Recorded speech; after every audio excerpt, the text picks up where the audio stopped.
And obviously, Josh is somebody who kind of can't stay out of the headlines. I mean, Andy wrote an entire book about her experience with him as well.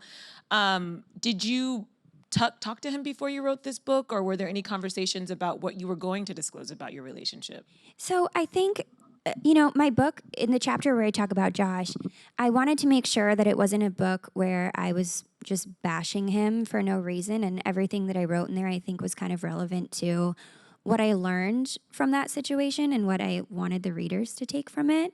So there's not really anything in there that's just unnecessary and mean.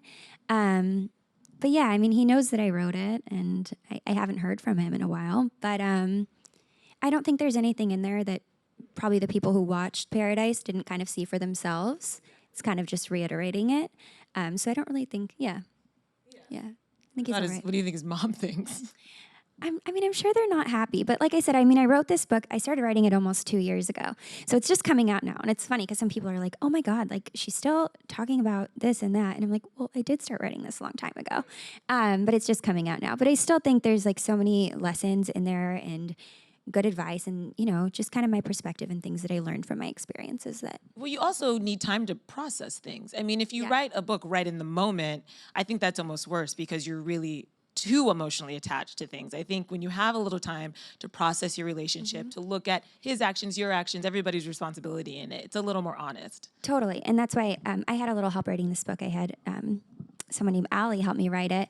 And that's exactly what she was saying. She was like, if you wrote this book when you're fresh out of a breakup, you're going to be angry. And then later you're going to read it back and be like, okay, I don't really want to say all this stuff once you calm down. So I think it's good that I've had a lot of time and I feel like it's very level-headed now. Yeah. And also I think it's, not to harp too much on Josh, but I do think it's a good lesson for young women to pay attention to red flags. Like if somebody doesn't like that you're listening to Justin Bieber, that's a huge red flag. Yeah. Things like that I think women need to pay attention to. Totally. Yeah, I think a lot of people can relate to. Because when I was on the show and I started dating Josh, I got a lot of crap for it because people were like, they could see the red flags and they were like, what is she doing? But I think as much as I felt kind of stupid, I think everybody's been there where you just like someone so much that you ignore red flags or you make excuses for them. So I think a lot of people can relate to that. And you got a friend out of it. I see you and Andy are like having fun. Yes. I mean, it's so funny. A unique bond, but she's probably the only person who kind of understands how this whole Bachelor world is and how it works. It must be nice to have a friend like that. Yeah, a lot of my friends are actually from the show. And like I said, it's because, we were isolated. We went through this crazy experience and we become so close. So yeah, it's fun. And Andy and I are great friends now. And yeah, it's great. We have to talk a little bit about the second Bachelor in Paradise. That was a completely different experience. And it was so...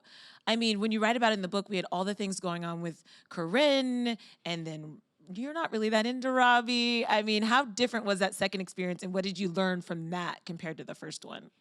So the second time around, I was having a really hard time after my breakup with Josh, and I was like, I think it'll be good for me to go back and kind of give things another shot because the first time I did ignore a lot of red flags and things didn't work out for me, so I wanted another chance at it. But I just think there was nobody there for me that time, and Robby was cool on the show. He was great. We became almost good friends, and we bonded during our time there, but it wasn't something that I saw lasting long term, or he wasn't somebody that I had strong feelings for. But yeah, it was a totally different experience my second time. They didn't show that I was really sad a lot of the time because it was like back to the place that I was a year before where I was super in love, and this time I was back and kind of, a little heartbroken still. So I cried a lot. That's so tough. Yeah. Do you think Robby just wanted the attention, like to be in a relationship on the show, you get more attention? Yeah. Do you think that was a catalyst for him? I don't really know what his intentions are. He's somebody that I can't fully figure out. I think that he definitely does love the attention for sure. Yeah, I would say so. I mean, all of these recent headlines with Lindsay Chrisley sort of lead that he might want a little more attention, or he doesn't mind being in the spotlight, even if it's not for a great reason. Yes, from what I've seen, he only dates other reality people from other shows. So I'm like, that's interesting. But yeah, I don't talk to him anymore. We're not in contact, so.